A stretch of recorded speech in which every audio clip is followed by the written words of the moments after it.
Mr. Butler. Here. Mr. Scown. Here. And Mr. Bush is absent at the moment. Ms. Reese is absent at the moment. Look, yes, oh, she's here. Well, thank you. He was walking there, I couldn't see here to go. Okay, Ms. Reese. Mrs. DeRosa. Here. Mr. Costa. Here. And the chair is present. We will go to item number 3. Since item number 2 has already been taken care of by our planning director. No, you still need the August then. Do what? Announcement? The minutes. Oh, I'm sorry. Yes, the August. Is your microphone on? Okay. I thought I had. Okay. All right, so we have the approval of the planning board minutes of August 29th, 2024. Are there any additions, corrections, or deletions? And if there are none, do I have a motion? I'll make a motion to approve. Motion by Mr. Butler. Second. Second by Mr. Scown. All in favor? Aye. Opposed? Ayes have it. Item number 3, September 26th. we don't have to do September 26th because Oh, that's- because there was no meeting. that's the one that Sorry. Glenn took care of. So it's item number 3, zoning board of review and recommendation, owner applicant Charles Lambro, location 2700 Diamond Hill Road, assessors plat 28 lot 16, zoning R1 with public water and no sewer. The applicant requests relief to construct a 1-bedroom accessory dwelling unit that is 1,480 square feet, where 800 square feet is permitted by town ordinance and 900 square feet by state statute. At the request of the applicant, this item will be continued to the December 5th, 2024 planning board meeting. Does the board have any questions? Do I have a motion to continue? Make a motion to continue to the December 5th meeting. Motion by Mr. Butler. Second by Ms. Reese. All in favor? Opposed? Ayes have it. Item number 4. Zoning Board of Review recommendation, owner WPA Associates LLC, applicant William Katsilis, location 127 Menden Road, assessors plat 11, lot 64, zoning C2 with public water and sewer. The applicant seeks a special use permit to add roof-mounted solar panels to an existing commercial structure. Mr. Modica. Thank you, Mr. Chair. This is a project at Angelo's Palace Pizza to install solar panels on the roof of the restaurant. This solar project falls within the range of a medium-scale roof-mounted solar, so it requires a special use permit. And as you know, special use permits means that the project or the use has to meet specific and objective criteria for that use. You know, we developed a whole bunch of new special use criteria for different uses. We had already had a solar special use criteria, so we did not amend them. So the special use criteria for solar is carryover from our previous ordinance. So in that criteria, there's only one specific and objective criteria that relates to rooftop solars. And that is the solar panels must not increase the footprint of the structure and must not extend within 4 feet of the edge of the roof.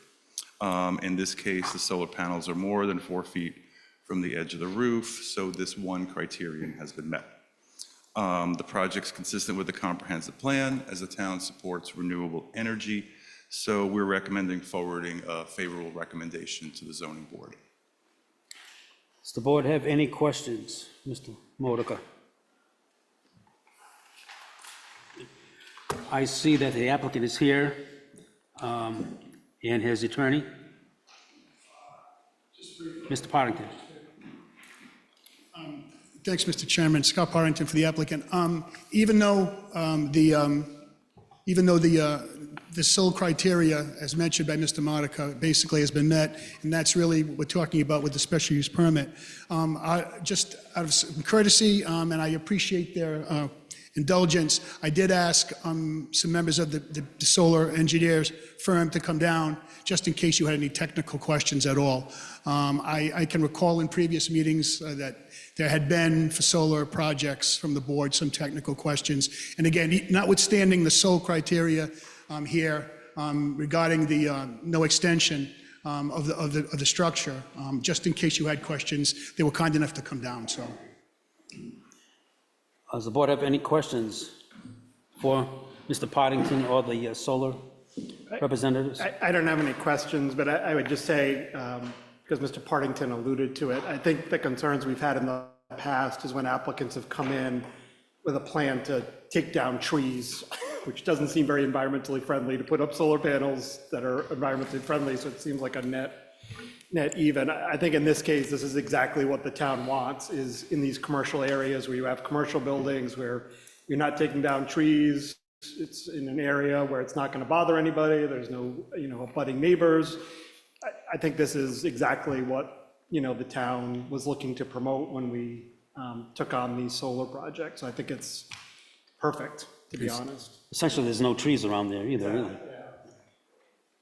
Mr. Casillas, let's see here, do you have anything to add?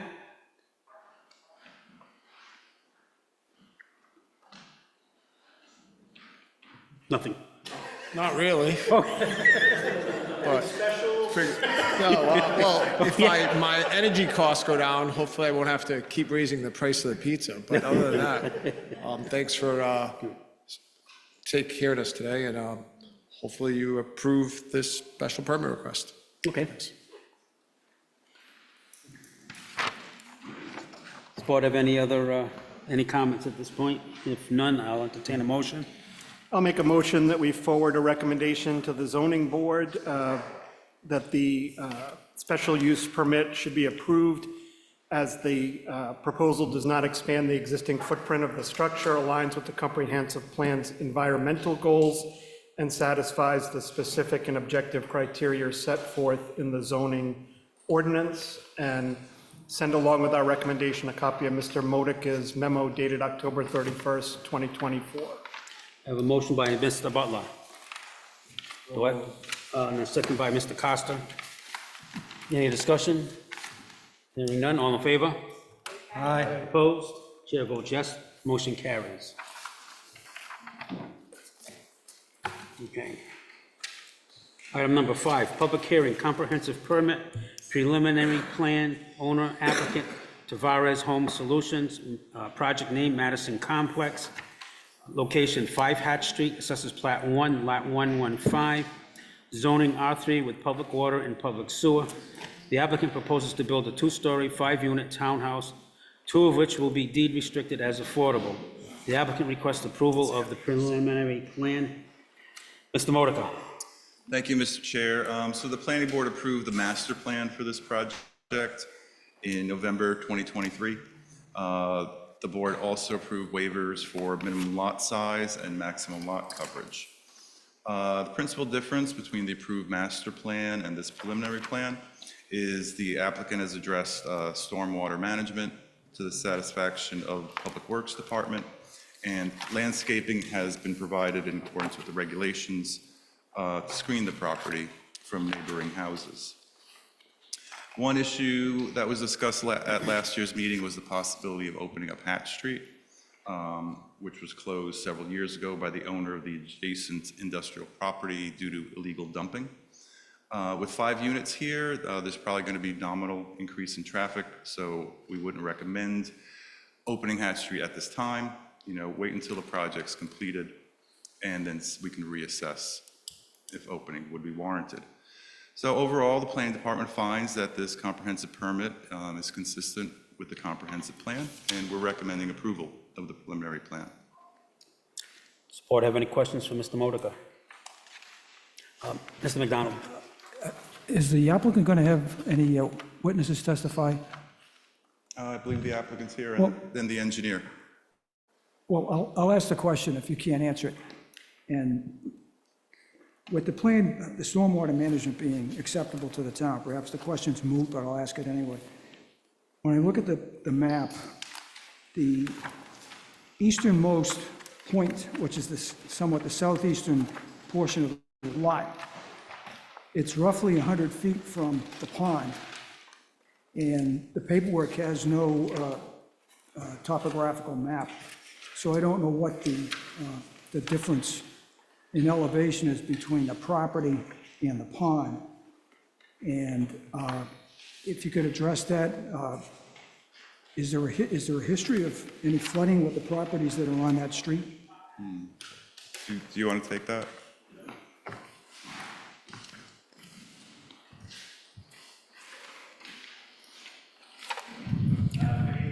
Daniel Campbell, Level Design Group, on behalf of the applicant. I'm happy to address it. There is floodplain on the abutting property, and it stops about halfway between the pond and the subject parcel. And that is about the extent that flooding has been seen, at least in the last couple of years, which, as we know, has been fairly significant flooding. It has not reached the property to our knowledge. The property itself sits higher than some of the surrounding properties, especially where we're planning on placing the structure. So if flooding had occurred there, the houses directly adjacent to us would be under a foot or two of water. Sorry, can I piggyback on your question? So I'm wondering, you're talking about the flood zone, but what about the wetland setback? Are you outside of that setback zone? We are outside of the setback as well. The setback doesn't fall on the property at all? It does not fall on the property at all. Thank you. Any other questions? Okay. We'll hear from the applicant or his representative. That's you, all That by would be yourself? me. All by yourself, okay. I'm happy to go over the project as a whole. I know everybody has it in front of you, but I'll do the basics. The existing conditions of the lot, it's fairly overgrown throughout the parking lot. As you can see, we've got a multitude of multi-families, existing commercial garages and things of that nature in Hatch Street, Abbott Street, and as you know, the large industrial complex behind us. The proposed garage. Sorry, I will move. I will go the other direction. So the layout, main driveway off the Hatch Street, as you know, we're blocked right about here. We have 10 parking spaces, 5 units. In conjunction with the planning department, we moved the building to the setback on the northeast side, further away from the existing structures, and we've landscaped the 3 sides of the property adjacent to the structure. We're utilizing the existing retaining wall on the northwest side and adding a small portion of retaining wall for the driveway as well. The grading and drainage, we have one system for the roof drainage, one system for the upper driveway, and one system for the lower driveway.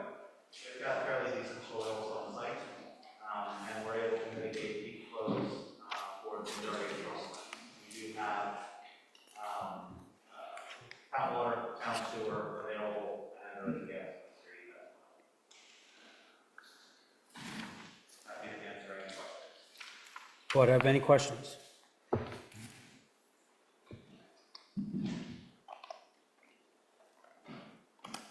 There are none. Thank you very much. Thank you very much. Okay. As this is a public hearing, I'll open the public hearing at this point.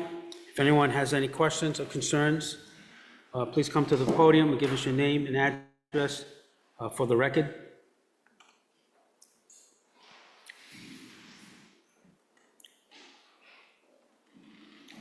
Hello, my name is Karen Costa. I live, well, my building is on 39 Abbott Street at the corner of Hatch Street. And I did speak before about this, and it was already brought up again. It has to do with the fact that Hatch Street has that dividing gate where traffic used to be able to flow through Hatch Street. So from what I understand from what he said, they will be opening that in order to facilitate some traffic flow. I think that's what he said. I believe the planner said that the recommendation from Public Works was that they would keep it closed unless it appears to be causing a traffic backup or a problem. Was that what I understood? And at that point, the town could revisit whether it should be Revisit opened it or when the not? project's Okay, completed. okay, well, I'm fine with that. From what I see day to day, of course, right now, being basically a dead-end street, we don't have that problem. But we do have right opposite Hatch Street, the entrance to Hatch Street, is where the bus stops to drop off the school children every day.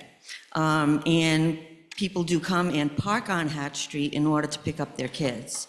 I don't know if having another, say, 10 cars using that street and only using that one way in and one way out may cause some type of a traffic problem. I just wanted to make you aware that that could be a problem in the future. But for right now, you know, just for the construction, the purposes of construction and such, and then after the fact, I would like to know that we could reopen and revisit this at a later date, should there be a problem. So that's all I really have. That's my real only concern. I'm not concerned with, because I'm aware of the property, the elevation of it. There is plenty of room there for what they're proposing. I'm not worried about anything to do with, you know, the water runoff or anything. The only other thing might be if we get a big snowstorm, where are they going to put that snow? You got that gate there, and I'm not quite sure from the entrance that they will have for that driveway, if there's enough room there to push that snow and get it out of the way so that they have good access. And I'm not sure how wide that driveway is that they're considering, but that's got to be taken into account too. That driveway, I believe, may have a drop-off on either side of it. I'm not quite sure if they're putting fencing or something there, but that might be a consideration as well. When you've got cars coming up that driveway and coming down, you really need to have enough access, especially if you've got snow in the way. So that would be the only other consideration. I'm taking it that the street is not posted for no parking. There is not. There is a no dumping sign because we've had a lot of problems with that. Yeah. There's not that I have noticed a no parking sign. Okay. Just for the record, Mr. Bush has entered the chambers at 6:50 PM. Welcome, Mr. Bush. Does the board have any other questions? Okay. Thank you. Okay, thank you. Thank you. Anyone else wish to speak?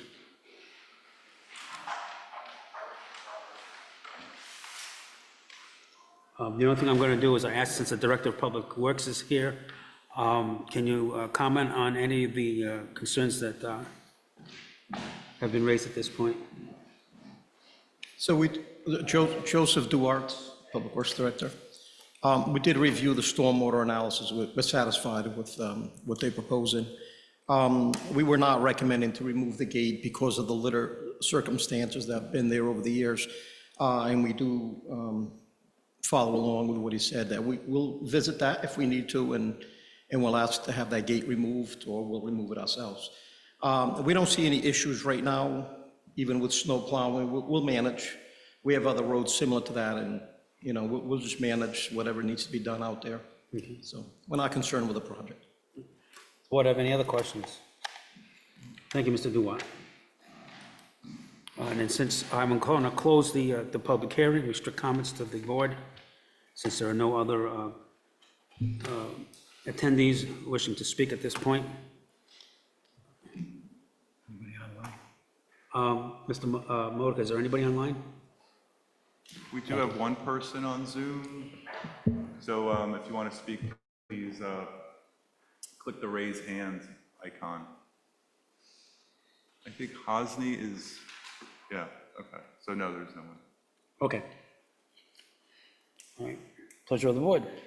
Mr. Chairman, I'll make a motion in regards to 5 Hatch Street, Assessors Plot 1, Lot 115, that we approve the proposed comprehensive permit application as it is consistent with the goals and purposes of the comprehensive plan as outlined in the findings of fact in Mr. Modica's memo dated October 31st, 2024. I have a motion by Mr. Butler. Do I have a second? Second. Second by Mr. Scown. I just want to clear up one thing. Mr. Butler, I think you said approve the comprehensive permit, but it's also the preliminary plan.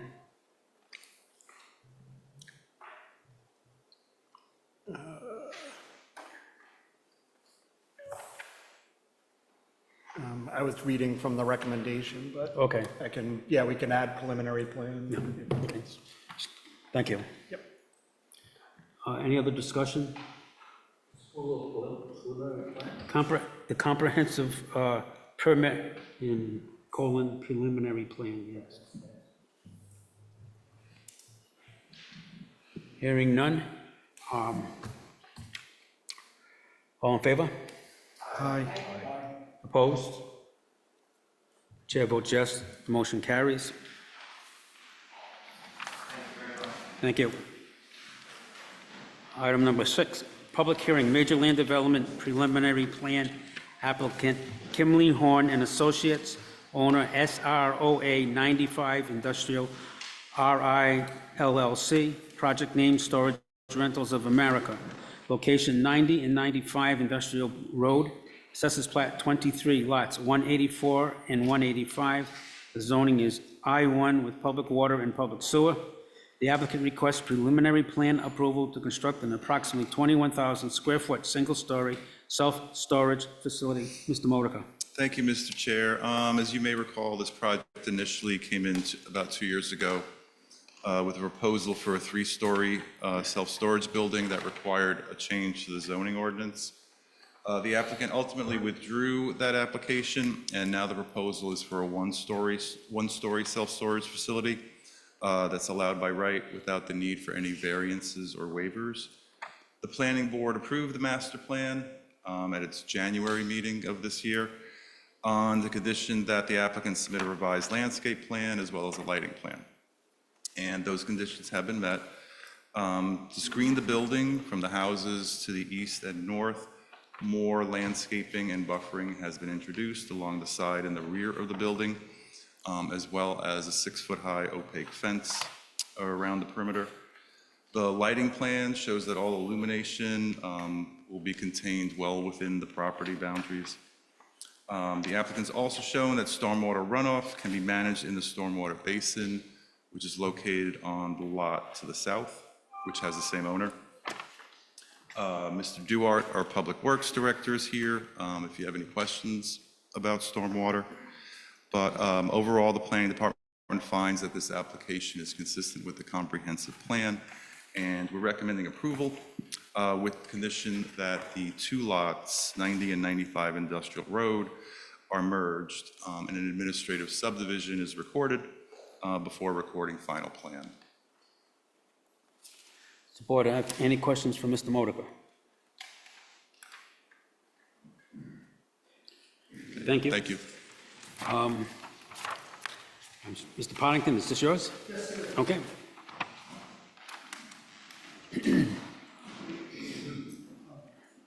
Thank you, Mr. Kutu. Scott Partington for Storage Rentals of America. Mr. Modica, as usual, has outlined the project and the status with great detail. The only thing I would add is that with respect to what the planning board listened to from the neighbors at the master plan meeting and some of the concerns, obviously, as Glenn said, there was an approval with a landscaping plan which was provided with opaque fencing, planting of trees, 75-foot buffer required by our ordinance being observed. Also, the lighting plan, which is dark sky compliant. The drainage, also, I would venture to say that it's a large improvement, considering that prior to this, from what I understand from reading the drainage proposals and plans, that all of the runoff from the undeveloped parcel, which is I think lot 184, was bypassing the basin, and this would be a considerable improvement to runoff, to stormwater runoff. So I do have Ms. Escher from Kimley Horn, who testified and who ran through the plan at the master plan stage, and also everything but I think the architect was in-house at Kimley Horn, that being the the landscaping, the lighting plans and whatnot. So she can address any of those questions that you may have. And so I made sure that she was here this evening. But again, obviously, I would echo the comments made by the planning department. It is a matter of right. I think it is, contrary to some of the arguments I heard at the last meeting, I think it is the least intensive use to be proposed in an I-1 zone. So I would ask for your consideration. Again, we're here for any questions. Board have any questions for Mr. Partington? Mr. D'Ambrosio? I think the last time you were here, we did discuss the the basin that's on site. So it's in the middle of the site as soon as you pull in the driveway. It seems like it's overgrown and not maintained. And I think we talked about it last time and whether or not there were going to be any maintenance plans for that. So I think considering the main concern of the abutters Yep. is the flooding. Yes. Is there anything in the plans to look at this basin, make sure it's operating correctly I and think not that's- overgrown? Kelly, you want to address that? I mean, I know that there's, well, let me let Kelly address it. Good evening. Thank you. My name is Kelly Esch. I'm with Kinley Horn, the project, ESCH. You're welcome. The project engineer with Kinley Horn. So to answer your question, yes, and that was a condition from the Department of Public Works to clean and dredge the basin as necessary. Excellent, great, thank you. And is there a maintenance plan going forward for that? Yes, and there is a operation and maintenance manual associated with the stormwater management plan. Thank you. That was discussed with, that went between Kimley Horn and with the DPW, so yes. Thank you Okay. for the question. Yep, I just want to make sure that the folks in the audience are aware of that and hopefully feel better about that.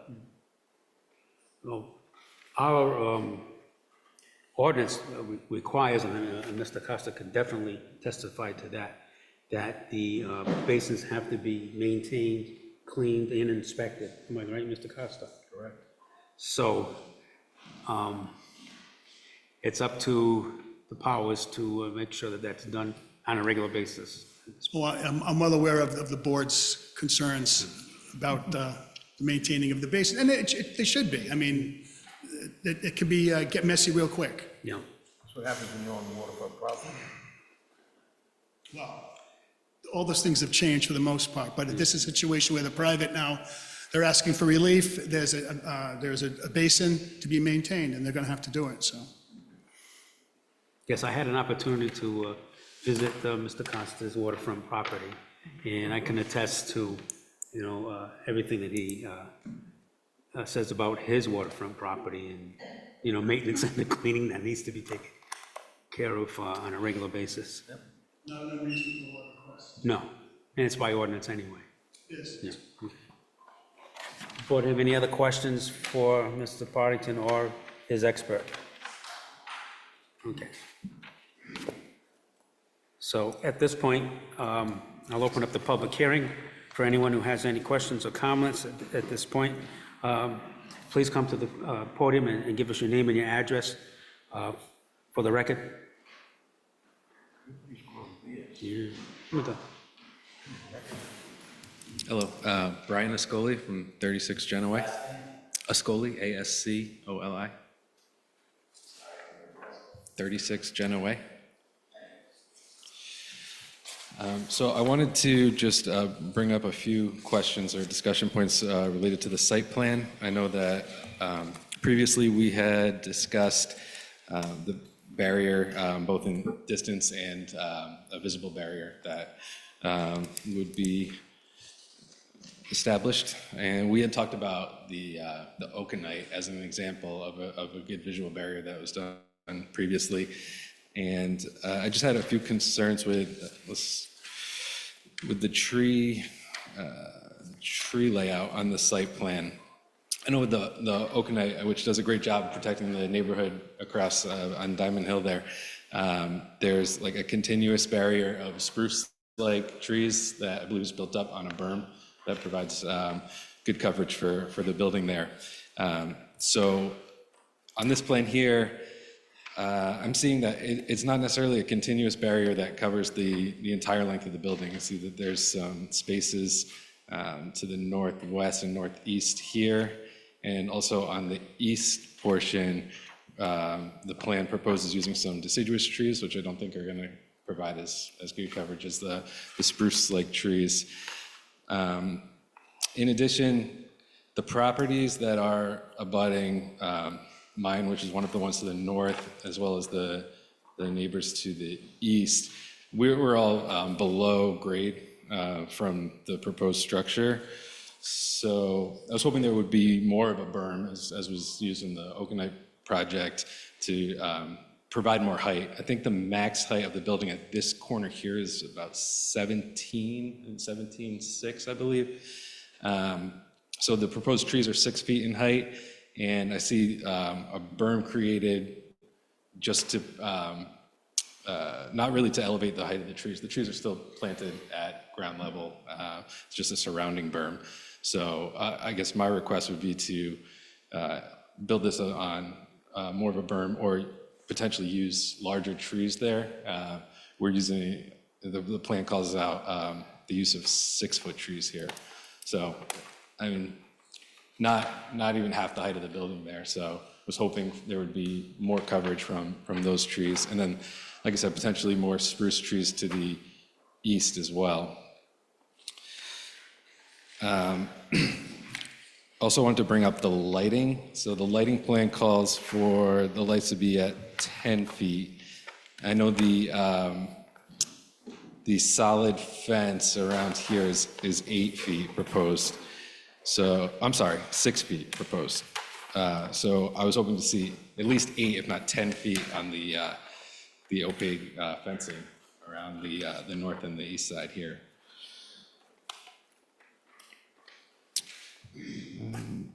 I also just wanted to ask a question about the lights. So the hours of operation for the property are until 10 p.m., I believe, 7 days a week. Just curious if those lights will remain on past 10 p.m. or if those lights would be on 24/7. I can find out for you. Thank you. What was the comment, sir, about, I'm sorry, Mr. Chairman. That's fine, go ahead. What did you say about, I'm sorry, right before that, you said something about the lighting, I'm sorry. Yes, but Scott, you need a mic. Oh, I'm sorry, yeah, that's right. He's got one.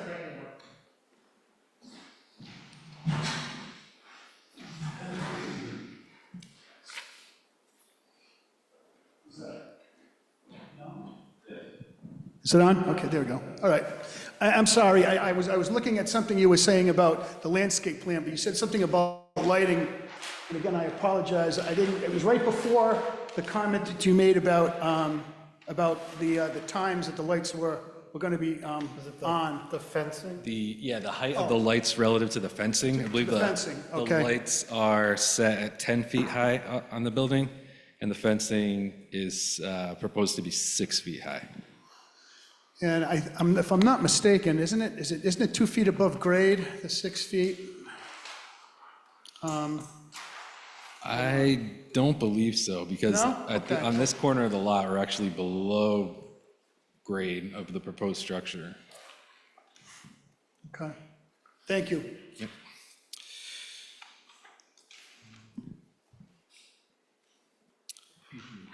Yeah, so I think that was all my comments. The trees, lighting, fencing, and the hours of operation. So Brian, was your suggestion on the fencing an 8-foot fence? Is that what you were? 8 to 10 would be ideal. As I said, I'm on this corner of the lot. I know. Does that require a variance if it's higher than 6? Yeah, 6 feet's the highest, they would need a variance. I mean, could we do a variance as part of this stage, or it has to go to the zoning board, or how does that work? Hold that thought, I'll look at it. Okay. Thank you.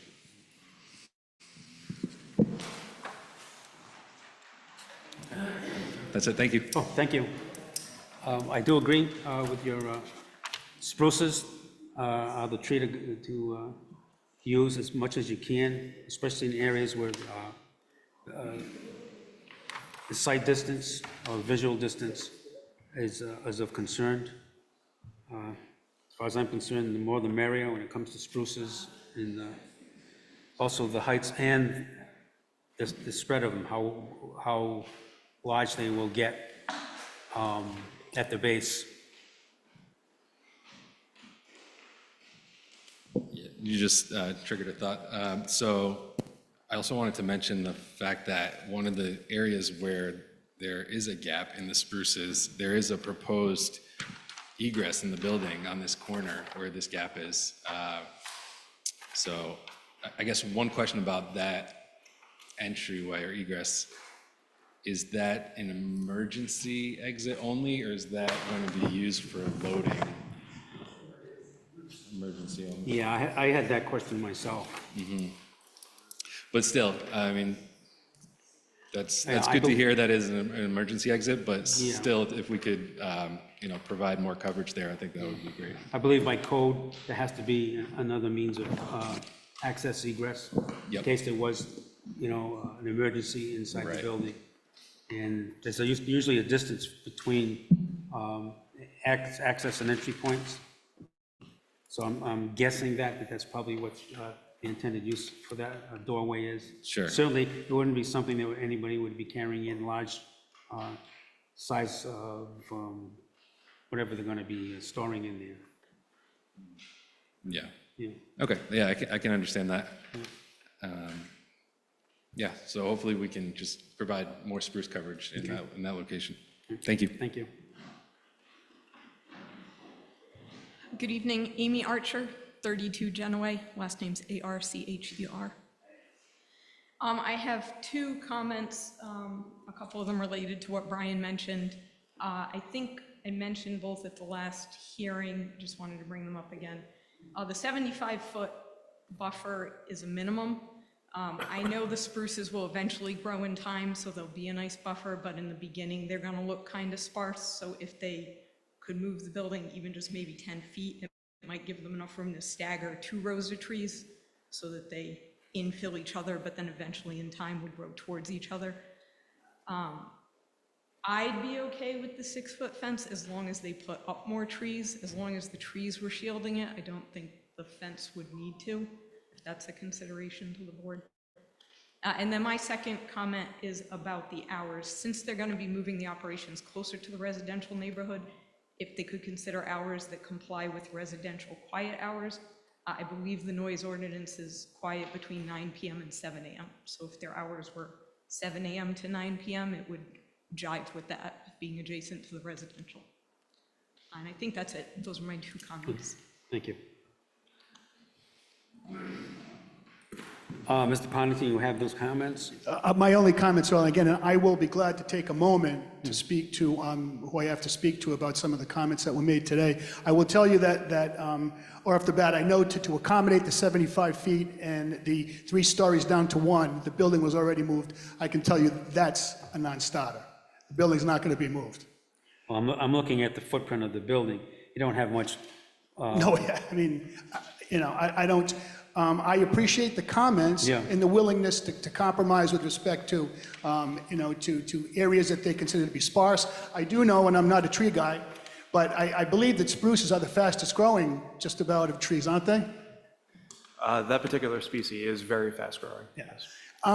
So, I mean, also again, the fence, from what I understand, there is an idea about either 2 people that spoke. One was, well, we can keep the 6 feet, except if we can maybe fill in a little bit more of the coniferous type of tree.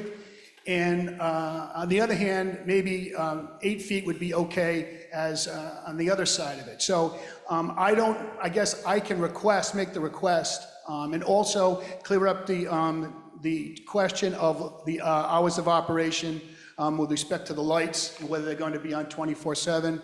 And I think that was about it. And also the additional coverage by what is the emergency exit, correct? Life state, right. So if I could maybe take 5-10 minutes? Sure. And Mr. Chair, we do have someone virtually who raised their Well, hand.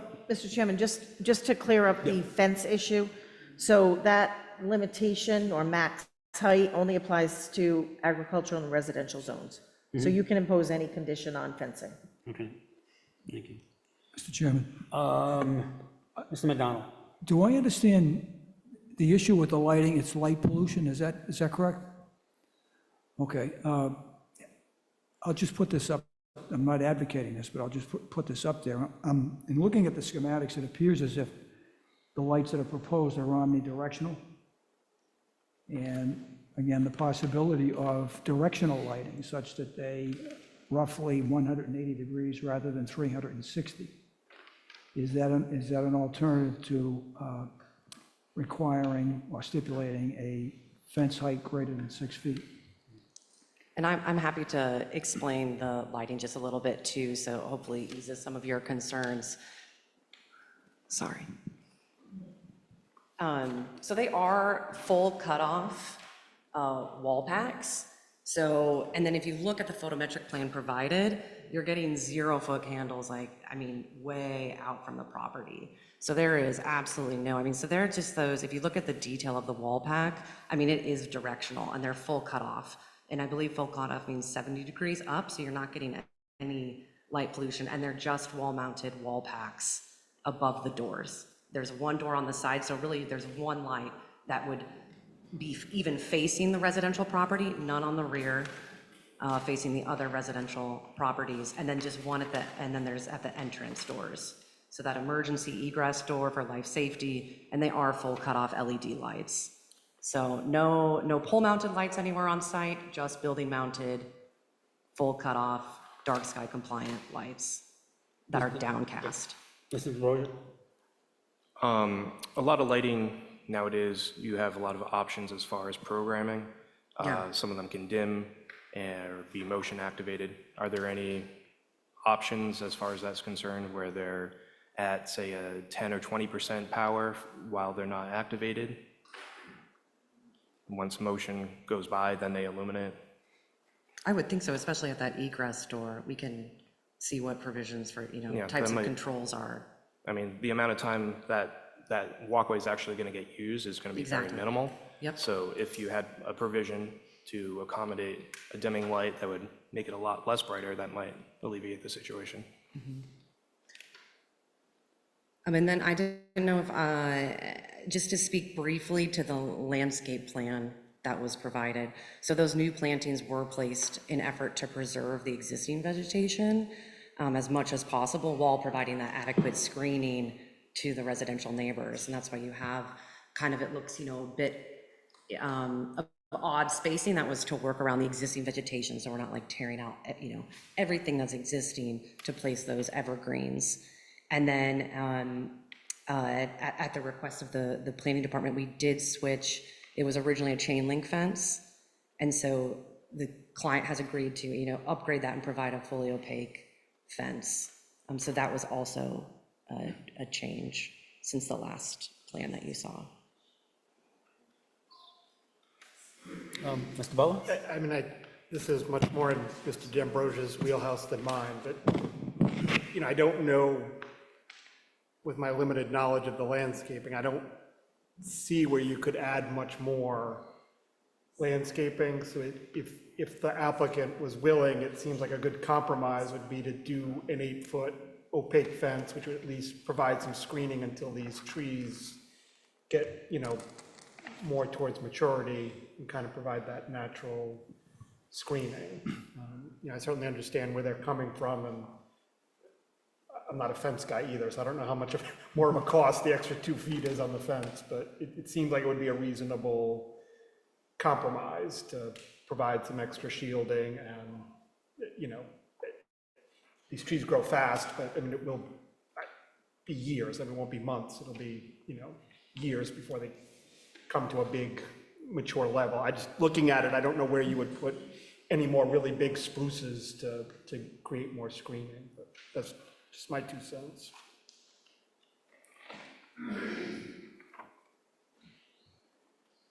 And I believe at the places where, we're concerned about right now, above the fence height, we're talking maybe, 7-ish feet of exposed building, so.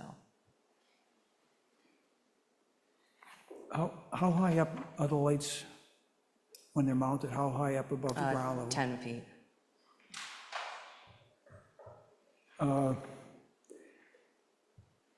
You can't get a conception of what this would look like, but I know that if you double the distance from a light source, it's 4 times as dim. It's the inverse square law. And I can't picture if you have lights that have a certain number of lumens, what they look like 80 feet away, what the brightness looks like 80 feet away. And what I think what you're saying is they're wall mounted or building mounted facing inward. Is that correct? Yeah, if you, I wonder if we could pull up you can just see what the wall packs look like on the detail sheet.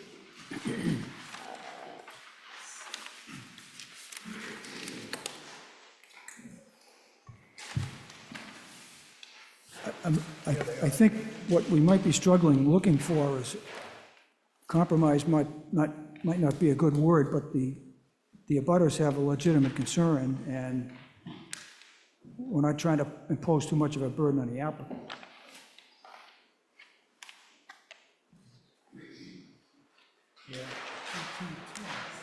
So this is what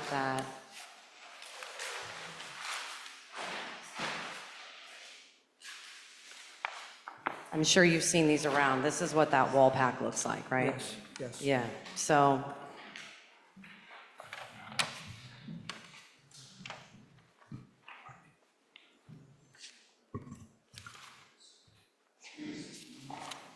Yeah.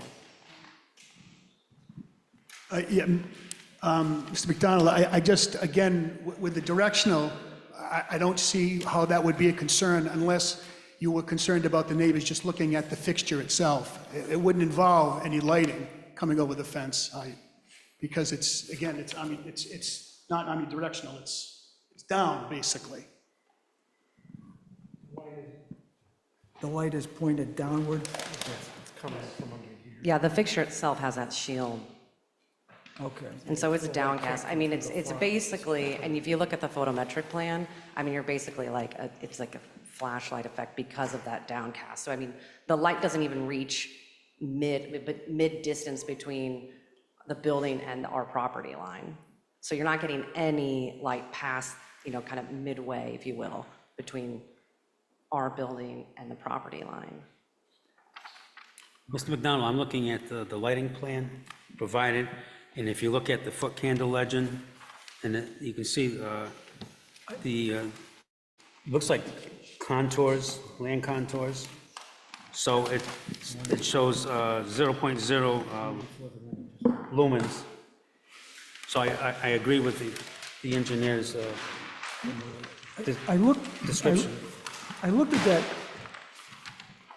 at that yesterday afternoon, and with the discussion today, I'm just trying to conceptualize how bright the lights are going to be, and they may not be bright at all, but how bright the lights are going to be to the abutters at night. If, in fact, the equipment directs the lights downward, it doesn't seem to be, that would not seem to be an issue for someone that's living 80 or 100 feet away. But I was just trying to satisfy myself. Yeah. But I think Mr. D'Ambrosio made a good point about the lights being programmed so that at some point they're bright and other times that they'll be, for explanation purposes, dimmer. Am I correct? Yeah.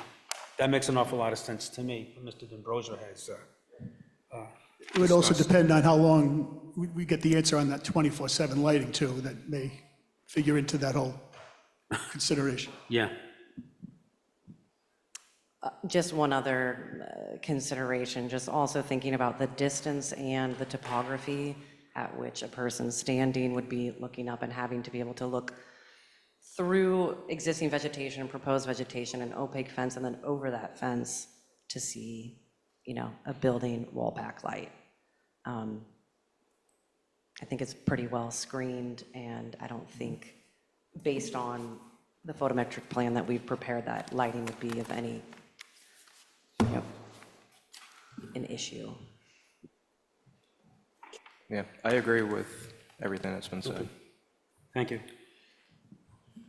Is there anyone else in the audience that wishes to speak?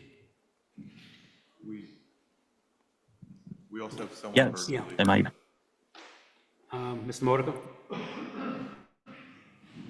can you hear me? You've been made a panelist, Hosni, so I think you can just, you can start talking, just state your name and address. All right, Brett Hosny, 9 Corey Lane. Can you hear me? Yes, loud and Oh, clear. perfect, thank you. I did have a couple things as well, kind of going along with my neighbors here. First off, on the lighting issue, we are pretty far below. If you look at the elevation of the building compared to where our yard on the eastern side sits, this building runs right across, our backyard, and we look directly up. So a 6-foot fence wouldn't shield, being able to see up into a 10-foot high light. I know the light may not disperse that far, but we could see the reflection of the light off the building. We'll be able to just see a strip of lights right along the way. So my concern with that is, there's only one, it looks like, evergreen tree being placed on the eastern side. And looking at the elevation marks on the map, I forget which page they're on, but it looks like that tree is being planted at the 215 elevation level, and the building starts at 230. So the 6-foot tree would take probably 4 or 5 years before it even reaches the bottom of the building. So I just don't know how else to do that, but the screen is just not going to be at the level of the building on the whole eastern side where those lights are. Maybe, I mean, I don't know if that strip of walkway could go on the western side of the building instead. I'm not sure if that's an option. That just faces into a hill. But those are my main concerns, where the trees start so much lower on the eastern side, along with the fence. There's like a swale that brings it down to catch the water. So the fence is down, a foot or two even below the building before it starts.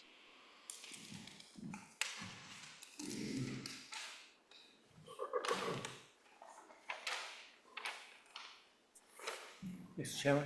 Mr. Bush? I don't know, I'm just considering what the gentleman said. It seems to me if you're quite a bit lower than the height of the site, it seems like it'd be more difficult to see the light when you're looking up and over the trees, and I don't think you're going to see the light as much as if you're even with it or if you're sitting above it. But if you're sitting down below, I don't know if you're even going to see it. I'm still looking at the lighting plan as far as how far that light will travel. Right. It does not travel well off the site either. Yeah, and it's not like a big light facing them that they can see. It's covered, has a cover on it, so, I don't know. I agree the light's covered and it points down onto the building and onto the walkway, but it's going to create an entire look of just lighting on the entire strip of the building. So I know the light's not traveling that far to light up, but it's still visually, you can see it. And looking upward from property, you can see up into the bulb, unless the fence is high enough to cover where the light actually starts, that 10 feet high. I mean, it's hard, it's hard to explain without seeing it, but we've been looking at this lot for, the last 15 years we've been in the building, or the last 10 years, excuse me, we've been living here. Excuse me, are there going to be lights all the way along the building? I thought it was just at the entrance. So 2 sides of the building. What's that? It's at 2 sides of the building, so the front and then the egress pathway. Yeah, both those sides face our residence where the pull-in area is. There's 4 lights, and then there's another 5 or 6, I believe, on the eastern side.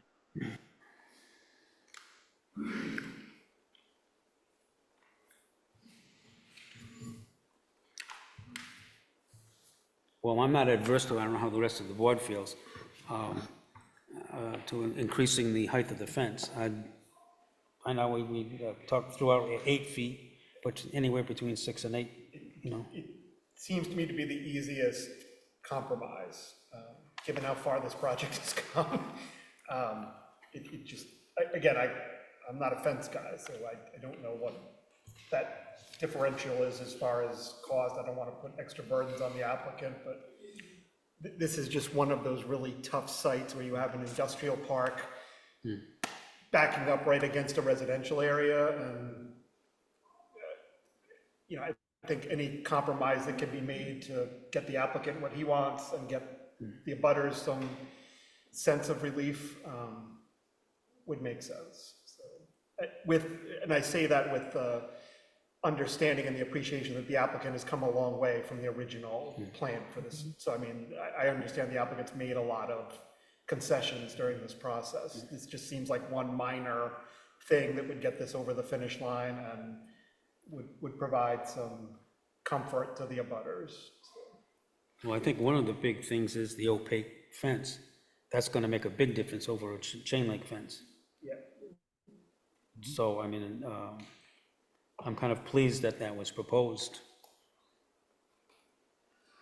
I could go either way, but I just think the evergreens staggered are gonna be a lot more attractive than a fence, if neighbors are worried about looking at this all the time. Yeah, I mean, I think the idea is eventually the trees will cover the fence. You won't even see the fence at some point. This is, Right. This seems like a 10-year gap until the trees grow to maturity to, again, provide some visual relief. Eventually, nobody will even see the fence. Maybe when the time comes to replace the fence, they'll say, we're fine with a 6-foot fence because we can't even see it anyway. I mean, it kind of seemed like a 10-year gap plan to make this acceptable for everybody. This is just such a weird place where you have that industrial zone backing up against a residential zone, and it's always going to be difficult to get those two uses to live harmoniously. So whatever we can do to make it a little bit more comfortable for everybody, it seems like it's worth it, if the applicant's willing to. Well, I don't know, from memory, I don't know how long it took for okanite trees to mature, but it seemed like it was overnight. No matter, and it's just like, you know, as Mr. Ambrosia said, that type of evergreen grows quite rapidly.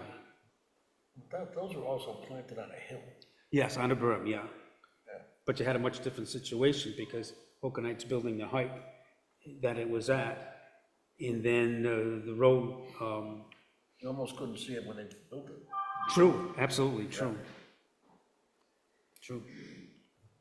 Yeah, Mr. McDonald? For the applicant, the height, the plantings, the height and the girth of the trees. Forgive me if it's in here. I read this and I didn't see those figures. The trees are 6 feet in the plan. I'm sorry?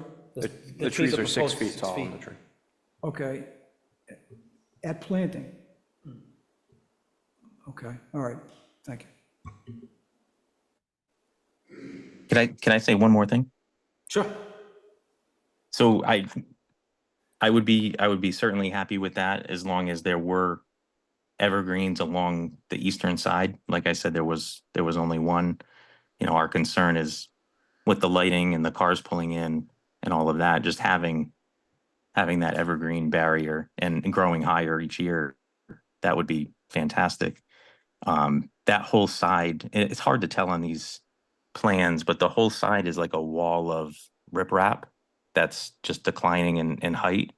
So where the trees would be, I mean, if they're being planted well below the building, it's going to take quite a while.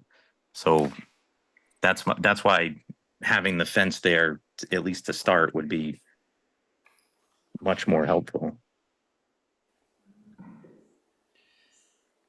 So it looks like on the eastern side, there's 1, 2, 3 sour gum trees. What are those?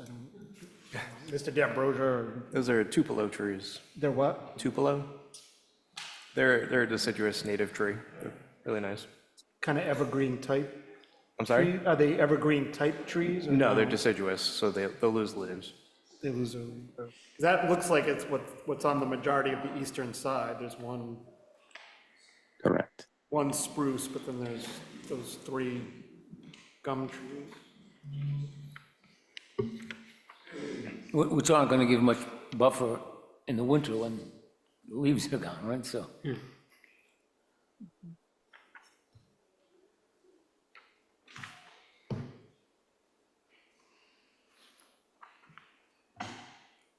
Mr. Chair, I just want to make sure that there's one other person I wanted to make sure they want to speak or not, if I may. So there's someone named Al out there virtually. If you want to speak to this matter, just click the raise hand icon. And he didn't. Okay.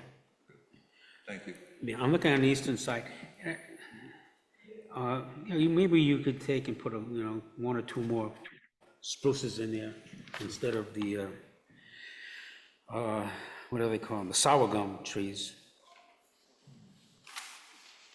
Because there seems to be a bit of a gap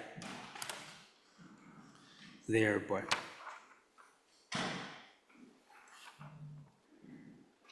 I don't know if that's going to achieve anything more or. Yeah, I mean, switching out the deciduous for evergreen on that Yeah. side would make a difference. Yeah. So we could do that.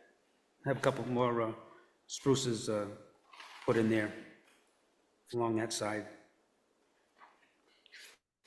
will a couple do it? The whole length, or Well, does that have to be done?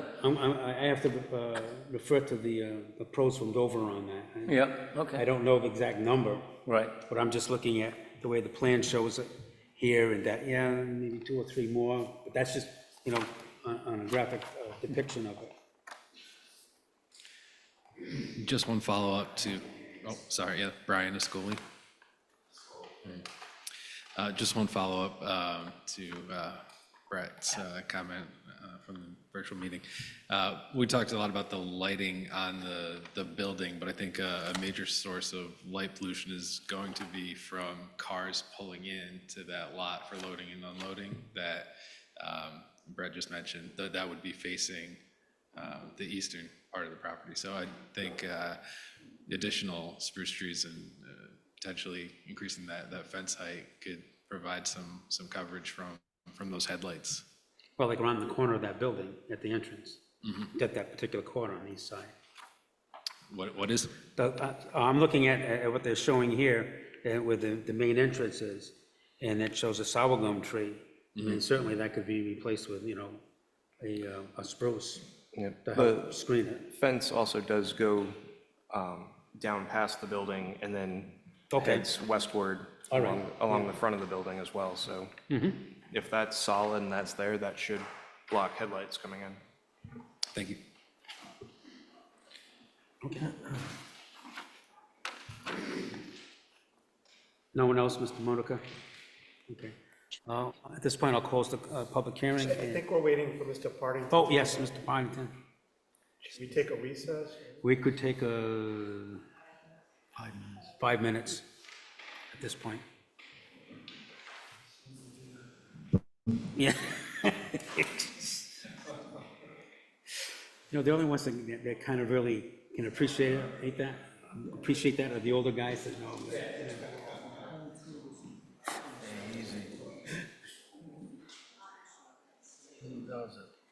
What do they call it? The smoking lamp is lit? Is that the term? The smoking lamp or lamp?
Thank you for giving me the, 7:40. thank you, Mr. Chairman. Thanks for giving me the opportunity to speak to one of the principals of the applicant. With respect, and I didn't have the benefit, I know Ms. Esch was present, excuse me, we have another president as of yesterday, was present, and filled me in a little bit on where the discussion was going. The client, first of all, with respect to the lighting, he said that the lighting that's near the entrance in the front of the building, that would be on till 10 o'clock. He said, unless any kind of, for public safety reasons, it's required by any other department in the town to do something different, that's where the main lighting, it's security. Everything's about security because it is, I mean, they are holding people's property. He said with respect to the sides and the rear that border the residential properties, he's willing to consider just putting lights in with motion sensors. So that, I think, obviates a lot of the issues, even though I do believe respectfully that the way that the lights are situated and where they're directional, it's not going to be an issue, but he's willing to consider that. He said if that's going to make it easier. With respect to the fence, there is a no on the 8-foot fence, unequivocal no, but he's willing to consider swapping out some of the deciduous for Coniferous. the other kind. Evergreen. Coniferous, Christmas yeah. trees. Right, yeah, I mean, and I think that if, and as Mr. Our resident landscape architect agreed that they do grow quick. Now, I don't know if it's as quick. I have heard from 2 to 3 feet in a year. Is that a fair? Yeah. Yeah. After a year or so of establishment, they can grow 2 to 3 feet a year. Yeah. So again, understanding, and you and I, we've been through this many times in other situations. I can't discount the concerns of people who reside in a commercial or industrial situation or use. I think in this case, again, with all the developers that I've represented over the years, I've got to say that this is in the top 5 and accommodating and considering the changes that they've made and the concessions, the fact that they have observed all of the dimensional requirements, the setbacks, the ordinance requires that it be the vegetative buffer, which we have done. And as Ms. Esch pointed out earlier, some of the plantings were done so as not to disturb existing vegetation. But we're willing, again, and we had people come here tonight and apparently willing to compromise on some of these issues. So that's what we have as a counter proposal. Now, I don't know, again, now we're talking about, as they say, the devil in the details as far as what's going to be swapped out for screening purposes. So I don't know if any discussion was had with any more specificity on the on what was going to be replaced, at least or proposed to be replaced. Because where was my landscape plan? Where is it? Oh, here it is. See, I need these now because I can't see the.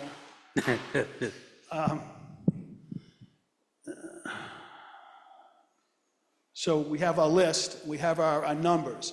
So I take it we're going with the numbers that are on the plan as far as totals. I would assume, anyway, for purposes of this discussion, the question now is, if we're going to get into the details about additional screening, what are we swapping out? I guess. Well, I'm not adverse to swapping out some of those sour gum trees for a few more evergreens, spruces. Yeah, there How are many? 7, right, sour gum? Okay. Yeah, there are 3 of them on the east side of the building. If those are swapped to the spruces, that would give a continuous evergreen, not continuous, but it would provide more evergreen screening. It is? Wait a minute. 1, 2, 3. I've got 3 that I see on the east side. There's 2 in the middle and 1 on the bottom.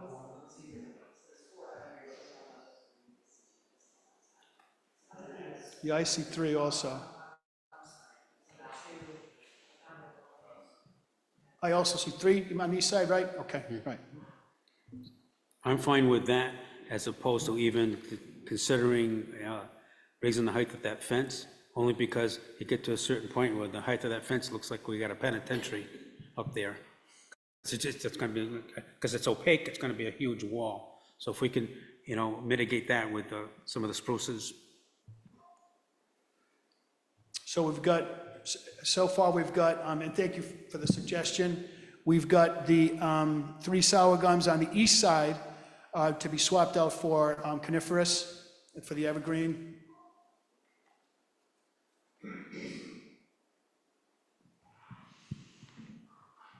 I think that's doable.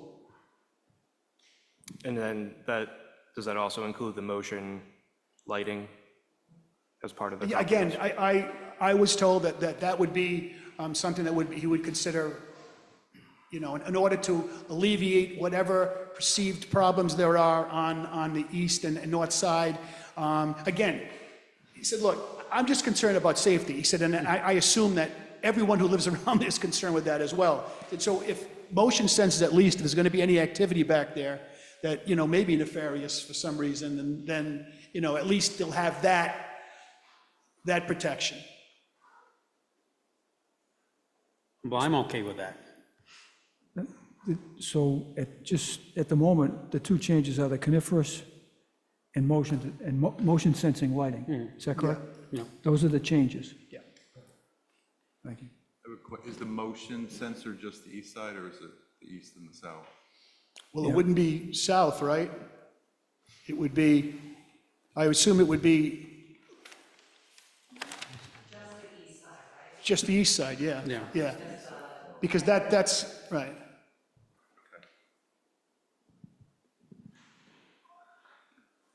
Okay.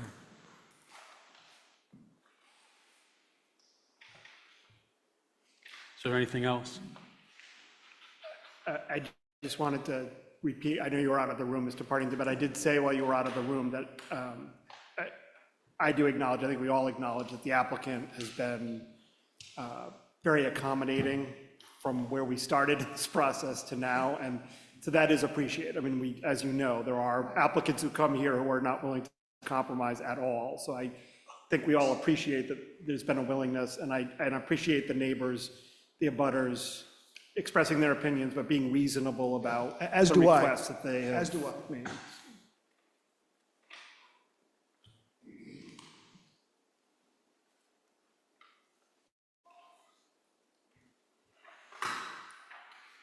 Well, I think that we're good at this point, so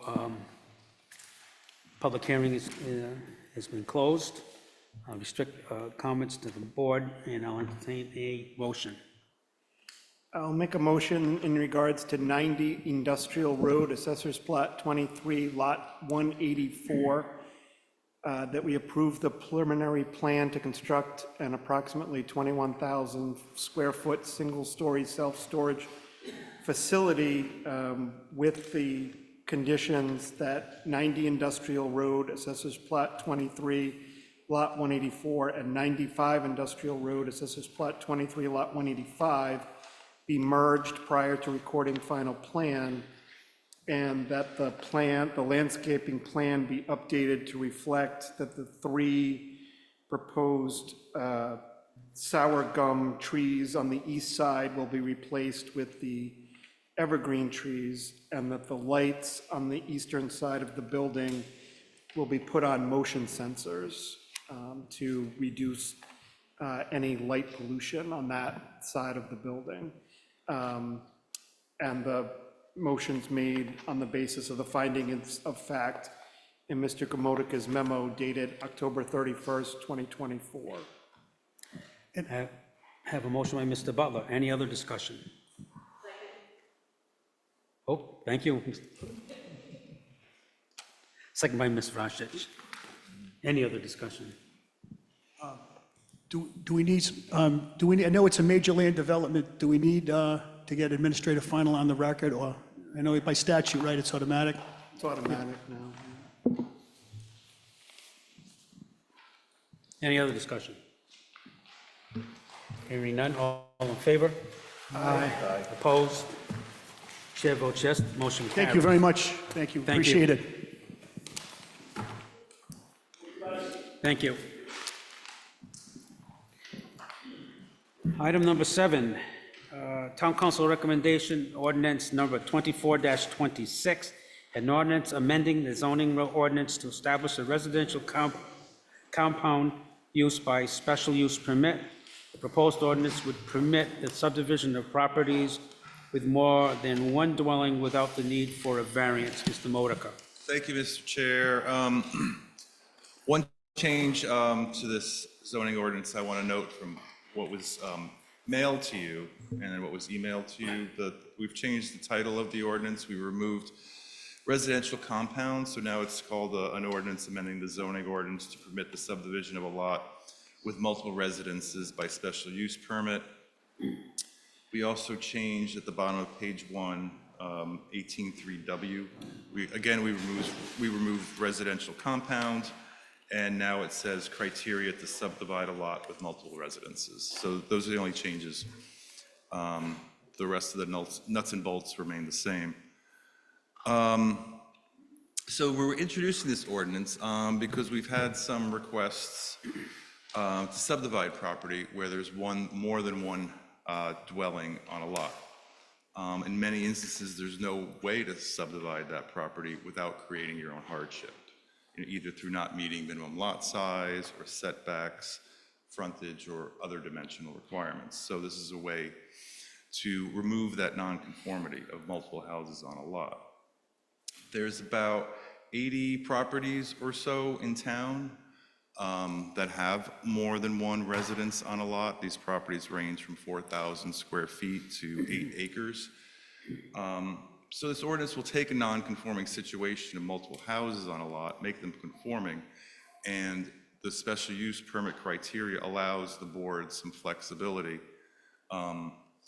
with regard to the dimensional requirements. So it's not to say that creating one conformity by having one house per lot may not lead to other non-conformities such as lot size or setbacks. So every application is going to have to be reviewed, on a case-by-case basis on the dimensional relief, as well as if the applicant has made a reasonable and good faith effort to achieve the dimensional requirements as much as feasible. So with that, I'll take any questions. Mr. Butler. Would these be administrative subdivisions, or would folks have to come to the planning board? They got to come to you. Yeah. And would there be an effort to reach out to these 80 property owners? Or it's just if they come, if they find out about it and they come, then we'll take it as it comes? Right. You can imagine that there might be situations where, 3 different adults, families are living on 3 different properties or 4 different properties, and they really can't sell without the other people. So we made it very specific so that, people aren't creating these, we don't really encourage private roads, because a lot of it's going to have to do with frontage, the people that might be interested in this.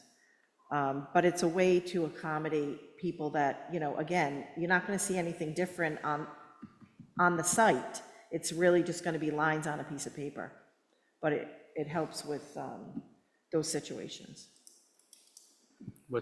Are we talking a situation where the 2 units the people are related? So it's not a rental? Maybe, yeah. Because we have another situation where there's 2 houses on one lot and it's one owner, but there's no relationship. Yeah. It's going to come in a lot of different flavors. Yeah. It could be like an ownership situation with a rental property, but the big one that you'll see it soon. We just can't talk about it right now, but we've been talking to them for like a year and a half about how to fix this. Yeah. Because the only other way they can do it is by condominiumizing, and that's a little bit more process and comes with its own issues. So we finally came to this determination that this would probably be the best way to handle it. Again, only where there's already houses on the lot. It's not, you're not going to be creating new lots, so. Is this going to be at the request of an owner, or is the town just going to subdivide all these lots? No, it has to be at the request of the owner. Okay. I'm just curious, are there other communities that have to deal with this? I would think that. So some communities allow shared driveways from the start, you know. We don't in Cumberland. I'm not saying it's good or bad, but a lot of rural communities allow a shared driveway type of thing. That comes with issues because you've got easements and who's maintaining that access in, and, you know, as you know, you live next to people, it doesn't always work out. So that's why we don't like shared private driveways, because we'd rather just have the town take care of them.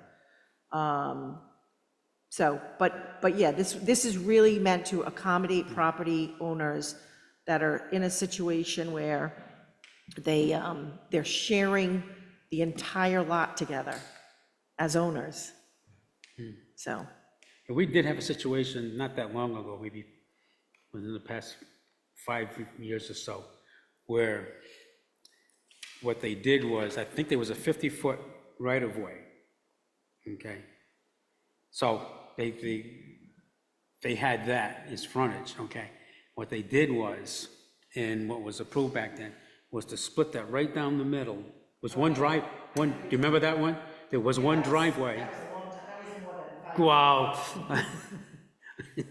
I think it was closer to 10. I think today, I think it was more like 15, but Yeah. if it's the same. How about 20? If it's the same people, but I think today that wouldn't happen, Yeah. because the rules are applied more strictly. I didn't like it back then, but we were kind of stuck with it. Well, I think you're talking about a family, which again, you know, it's nice when it's a family, but when one person wants to sell and now it's not a family anymore, you know, that's where you kind Right. of get into trouble, so. And when they die off and that kind of thing. Right. Yeah. Well, I had been talking with Glenn briefly this afternoon. There's a situation next door to me, okay, where there is a unit, that's a building, okay, that someone's living in it, okay? It used to be, way back when, the family that owned the property built a little cabin in the back. So in the summertime, when it got too hot to live in the house, they would move out to this little cabin where it was, you know, comfortable. Well, now that's changed hands a number of times, and it is a rental, okay? But there's a difficulty there with getting the proper frontage in order to be able to subdivide it. Because right now, they have the main driveway is to both the house and the small little cabin, okay? And then the the driveway continues on to the cabin. And I could see, you know, that situation, when we talk about discretionary as to what we're going to allow and not allow for dimensions. Well, that's important, actually, and I didn't think about that until now, and I just tried to roll it around. This would not apply, and I think this is important, to accessory dwelling units, because, so I was thinking what you were talking about was kind of like an accessory dwelling unit. Yeah. Which maybe it is. We're talking about principal structures. So it would not be an accessory dwelling unit where people now want to subdivide that accessory dwelling unit off. It has to be, and I want to make sure, because that's a really good point, it needs to be principal structures. I mean, I have great neighbors. I don't have a problem with either one of them. Right, you made a really good point, so, They put on a heck of a hindsight is fireworks show 20/20, at right? 4th of July. Should say principal. Well, both lots need street frontage. What's that? Well, both lots need to have street frontage. No, they won't need to. They won't. So you'll be creating, what, easements or shared driveways, or, Yeah, principal, see?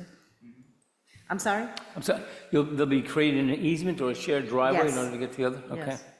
Again, only for existing issues. You don't want to start creating those. Opening up- I mean, opening up maybe you Pandora's do, box. that's not my decision, but, you know, I think the town has taken a position that shared driveways can be challenging. Oh, right here, principal.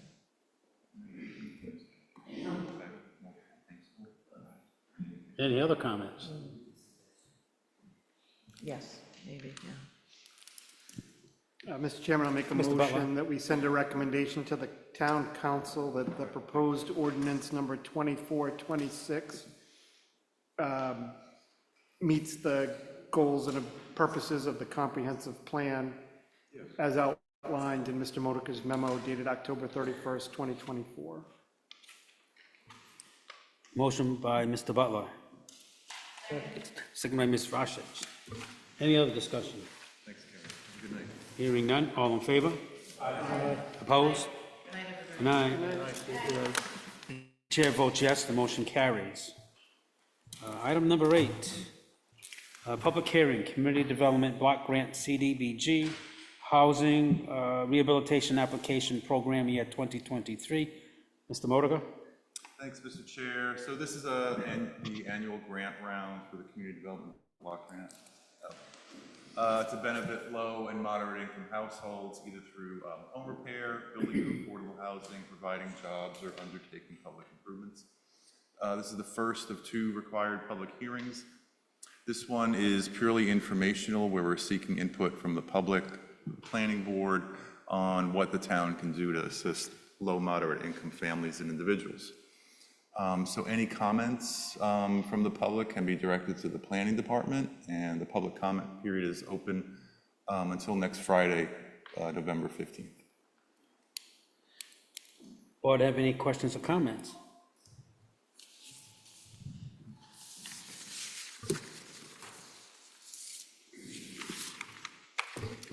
Thank you. There's Yep. nothing you need to do. Nothing to do, okay.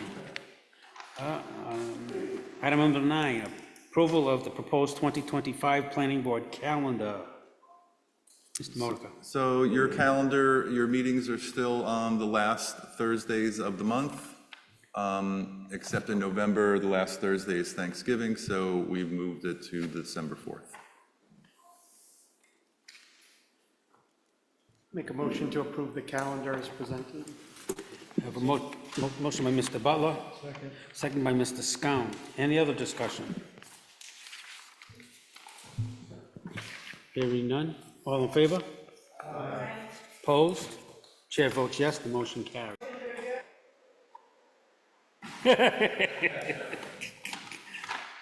Motion by Ms. Rashich,